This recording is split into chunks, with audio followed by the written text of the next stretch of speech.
dinamis dan mengakui adanya gerakan dan perubahan dalam hidup sosial manusia. Muhammad Iqbal meyakini bahwa Al-Quran merupakan wahyu Allah yang diturunkan kepada Nabi Muhammad dan berfungsi sebagai petunjuk bagi kehidupan.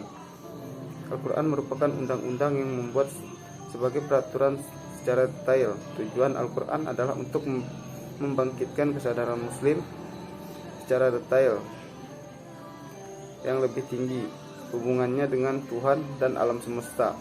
Al-Quran tidak membuat tentang semua permasalahan secara tuntas dan detail. Oleh karena itu manusia dituntut untuk mampu menerjemahkannya dan menjabarkannya.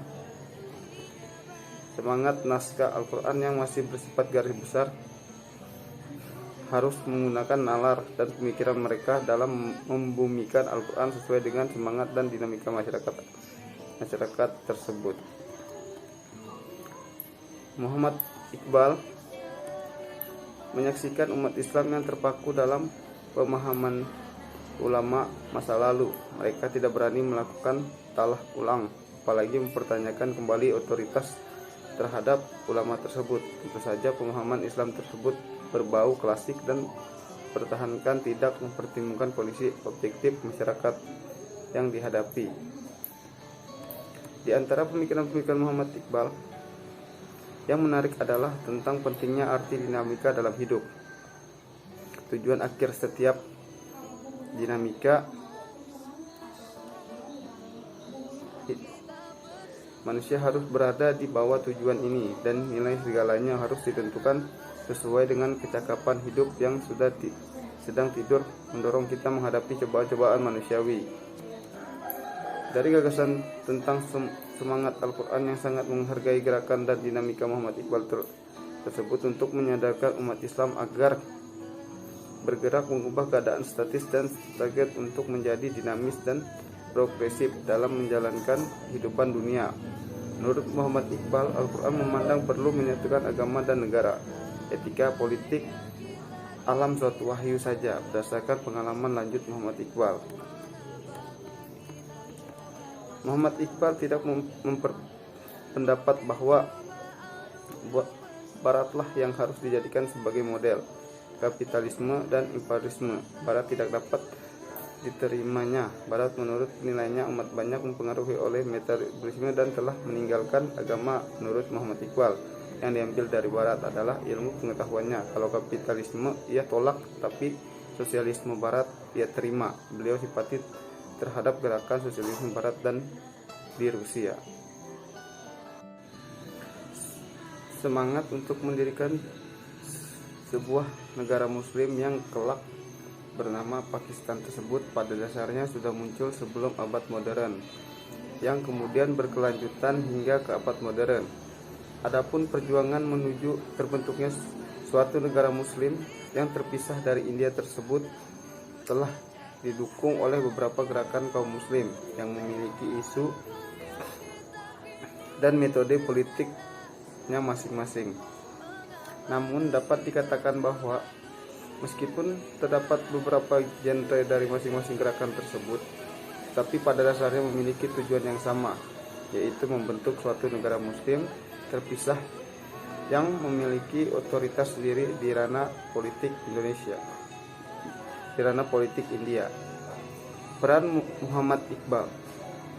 Muhammad Iqbal dalam karya-karyanya serta pemikirannya yang cerdas mencoba mencari jalan keluar serta solusi untuk umat Islam yang telah berlarut-larut terbelenggu dalam kemunduran.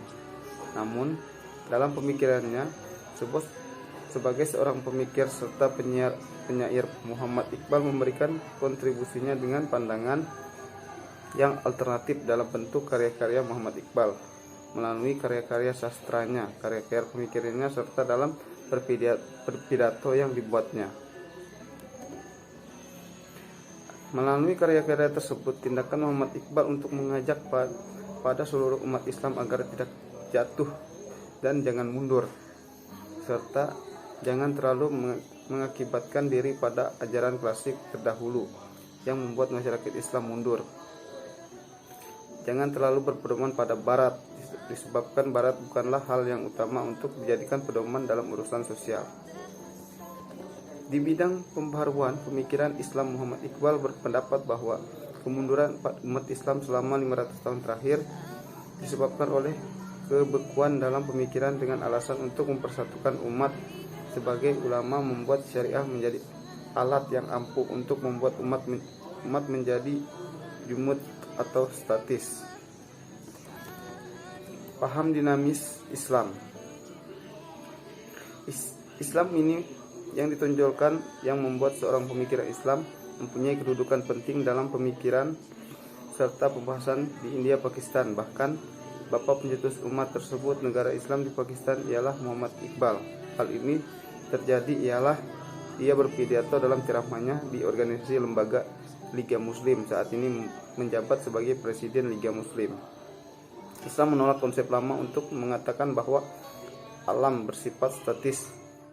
Di sini saya akan melanjutkan dari Yogi, yaitu tentang di sini tentang peran Muhammad Iqbal di dalam lahirnya negara Pakistan. Jadi Muhammad Iqbal dalam karya-karyanya itu serta pemikirannya yang cerdas mencoba untuk mencari jalan keluar serta solusi untuk umat Islam yang telah berlarut-larut terbelenggu dalam kemunduran. Namun dalam pemikirannya sebagai seorang pemikir serta penyair yaitu Muhammad Iqbal, melalui karya-karyanya itu karya sastranya itu, terus karya pemikiran, terus serta dalam berpidato. Nah, yang dibuatnya itu salah satu peran yang diambil oleh Muhammad Iqbal.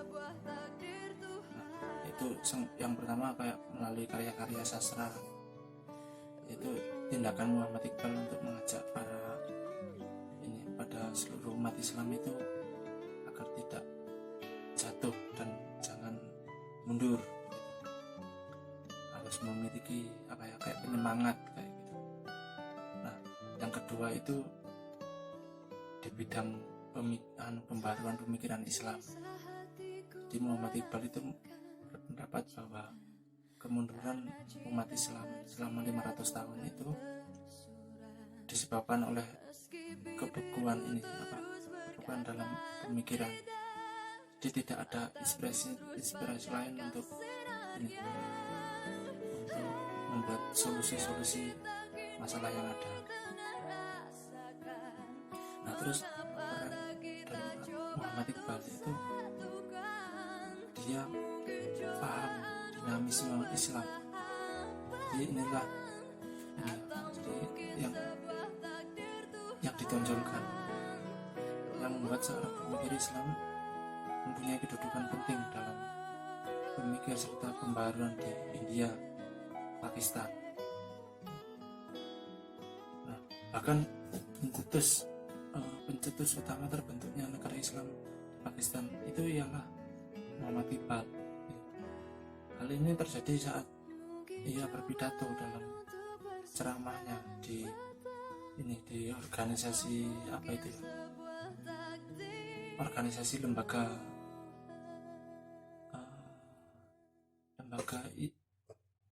Liga Muslim. Saat itu menjabat sebagai Presiden Liga Muslim. Nah, yang keempat, peran Muhammad Iqbal itu yaitu seperti mendukung Islam untuk menolak konsep dinamis dan mengakui adanya gerak dan perubahan dalam hidup sosial manusia. Nah, yang keempat, Muhammad Iqbal itu meyakini bahwa Al-Quran itu merupakan wahyu Allah yang diturunkan kepada Nabi Muhammad dan berfungsi berfungsi sebagai peraturan secara detail. Jadi peraturan yang paten. Nah, sekarang untuk yang ke-6, salah satunya yang keenam itu Muhammad Iqbal meyakinkan umat Islam itu agar Muhammad Iqbal itu meyakinkan umat Islam yang terpaku pada pemahaman ulama masa lalu. Jadi ada seperti regenerasi pemikiran dalam pembangunan negara. Jadi mereka itu tidak berani melakukan telaah ulang atau pembaharuan ulang, apalagi mempertanyakan yang berbau hal-hal yang klasik itu atau pemahaman yang klasik itu yang lama. Nah, yang ketujuh itu diantaranya adalah ini, pemikiran Muhammad Iqbal itu menarik, yaitu tentang pentingnya arti dinamika dalam hidup. Nah, tujuan akhir setiap manusia itu yaitu hidup, keagungan dan kekuatan dan kegairahan. Semua kemampuan manusia harus berada di bawah tujuan itu. Dan dari gagasan tentang semangat Al-Quran yang sangat menghargai gerak dan dinamika itu tadi, Muhammad Iqbal terobsesi untuk menyadarkan umat Islam agar bergerak mengubah keadaan statis dan stagnat atau yang berdiam di tempat gitu ya. Agar mereka bisa menjadi dinamis gitu dan progresif gitu, ada perkembangan dalam menjalankan kehidupan dunia. Nah, ini yang terakhir untuk peran Muhammad Iqbal, yaitu dia tidak berpendapat bahwa Baratlah yang harus dijadikan sebagai model atau titik acuan. Jadi kapitalisme dan imperialisme Barat itu dapat diterimanya. Jadi dia tidak setuju. Jadi Barat itu menurut penilaiannya Muhammad Iqbal itu amat sangat banyak dipengaruhi oleh materialisme, dan setelah meninggalkan agama, dia telah meninggalkan peraturan-peraturan agama yang paten. Mungkin itu untuk peran Muhammad Iqbal dalam lahirnya negara Pakistan itu. Ya, bisa dilanjut teman saya. Baik, saya lanjutkan. Konflik Kasir adalah persengketaan wilayah antara pemerintah India, Gregorian Kasir dan pemerintah Pakistan dalam masalah kendali atas Kasir, sementara sengketa antar negara atas Kasir antara India dan Pakistan telah ada sejak perang India-Pakistan pada tahun 1947. Konflik internal antara Gregorian Kasir beberapa mendukung aksi Kasir ke Pakistan dan beberapa mendukung kemerdekaan penuh Kasir, dan pemerintah India merupakan konflik utama dan sumber kekerasan di wilayah itu sejak tahun 2002. India dan Pakistan sudah bertempur paling sedikit 3 pertemuan atas masalah Kasir, yaitu pada tahun 1947 sampai 1965 dan 1999, dan sejak tahun 1984 kedua negara juga terlibat dalam beberapa pertemuan dalam memegang kuasa atas gelar Gestar Sirhan India melalui seluruh negara Jammu dan Kashmir, dan pada tahun 2010 India memerintah sekitar 43% dari wilayah Kashmir, termasuk sebagian besar dari Jammu, lembah Kashmir, Ladakh, dan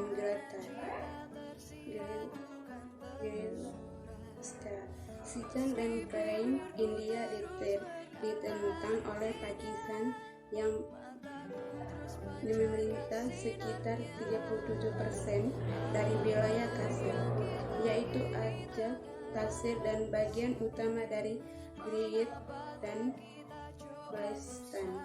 Akhir dari konflik antara gerilya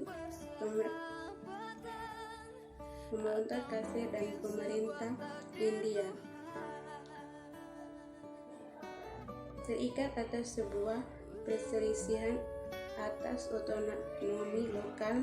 Perubahan demokratis terbatas di Kashmir hingga akhir tahun 1970-an dan awal 1988. Banyak reformasi demokratis diberikan oleh pemerintah India telah dibatalkan dalam demonstrasi dibatasi dan mengakibatkan peningkatan dramatis dalam mendukung pemberontak yang mendukung pengisian dari diri dengan cara kekerasan dari India pada tahun 1987. Sebuah ajak pendapat negara bagian yang disengketakan menciptakan sebuah katalis bagi para pemberontak. Saat hal tersebut menghasilkan beberapa anggota majelis negara bagian menciptakan kelompok pemberontak bersejarah pada bulan Juli 1988. Serangkaian demonstrasi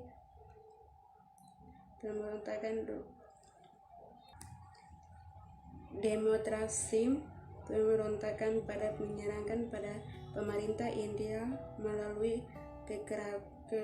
kekacauan Jammu yang paling penting di India.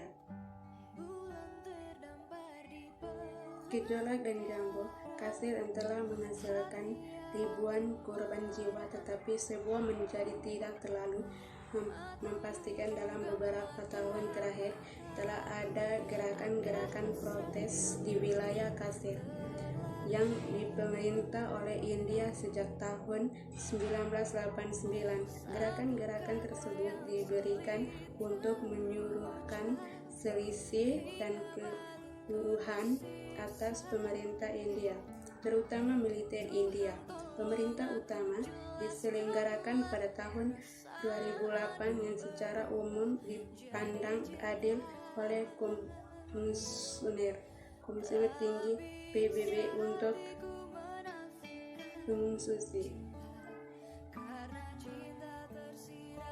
pengungsi memiliki antara partisipasi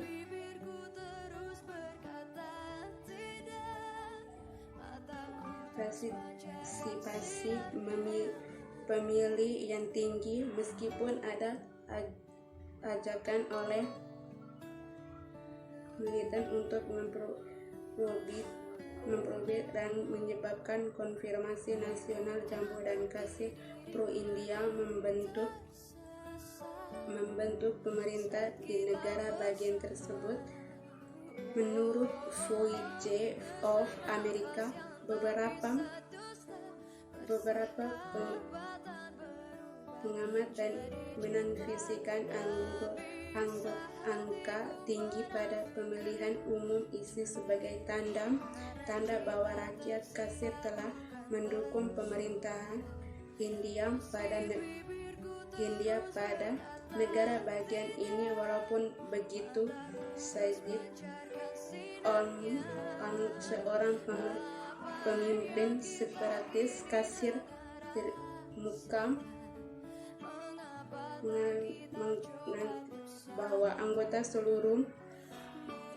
suara yang tinggi seharusnya tidak dianggap sebagai orang kasir,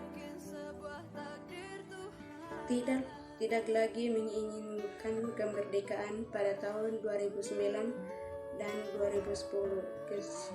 Keseluruhan meletus lagi. Terima kasih. Di sini saya akan menjelaskan konflik India tentang Kashmir. Konflik antara India dan Pakistan sejatinya sudah berlangsung sejak tahun 1947. Di situ India memberikan referendum otonomi konstitusi sebagai bentuk penjajahan antara Kashmir dengan India. Konflik ini terjadi karena akibat perebutan wilayah Kashmir yang merupakan wilayah lembah yang berlokasi di ujung barat pegunungan Himalaya. Kashmir dikenal sangat subur karena dialiri air lembah dari sungai-sungai dan dikelilingi pegunungan. Namun di balik keindahan tersimpan akar konflik yang sudah berusia 72 tahun antara India dan Pakistan. Sebelum India dan Pakistan merdeka dari Inggris pada Agustus 1947, Kashmir sudah lebih dulu diperebutkan. Inggris melepaskan kendalinya atas India pada tahun 1947, memecahnya menjadi India yang mayoritas Hindu dan Pakistan dengan mayoritas Islam. Di bawah Undang-Undang Rencana Pembagian India, Kashmir diberi kebebasan untuk memilih ikut India atau Pakistan. Penguasa Kashmir kala itu Maharaja Hari Singh memilih India, dan setelah itu perang selama 2 tahun meletus sejak 1947. Perang anyar kembali terjadi pada 1965. Pada 1999 India melawan kelompok militan yang didukung pasukan Pakistan. Sejak saat itu, India dan Pakistan menyatakan keduanya sebagai negara dengan kekuatan nuklir. India, Pakistan, dan China mengklaim memiliki sebagian atau seluruh wilayah Kashmir. Wilayah itu pun dikuasai 3 negara.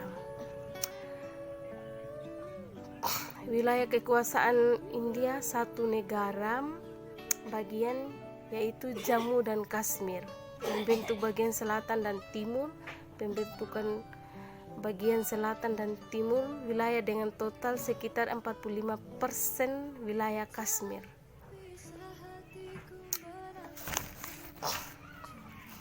Wilayah kekuasaan Pakistan 3 wilayah yang disebut Azad Kashmir, Gilgit, dan Baltistan,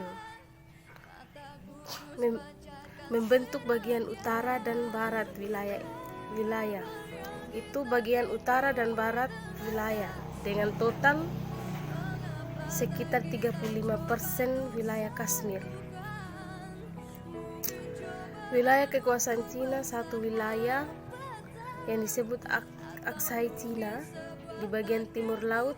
Wilayah itu setara dengan 20% dari Kashmir.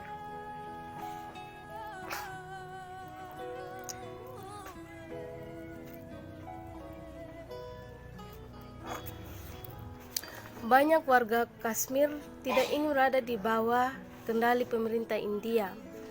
Mereka lebih memilih ingin merdeka atau bergabung dengan Pakistan. Populasi di negara bagian Jammu dan Kashmir yang masuk wilayah India adalah 60% Muslim. Wilayah ini adalah satu-satunya negara bagian yang dihuni mayoritas Muslim dan di tengah mayoritas India yang Hindu. Terima kasih.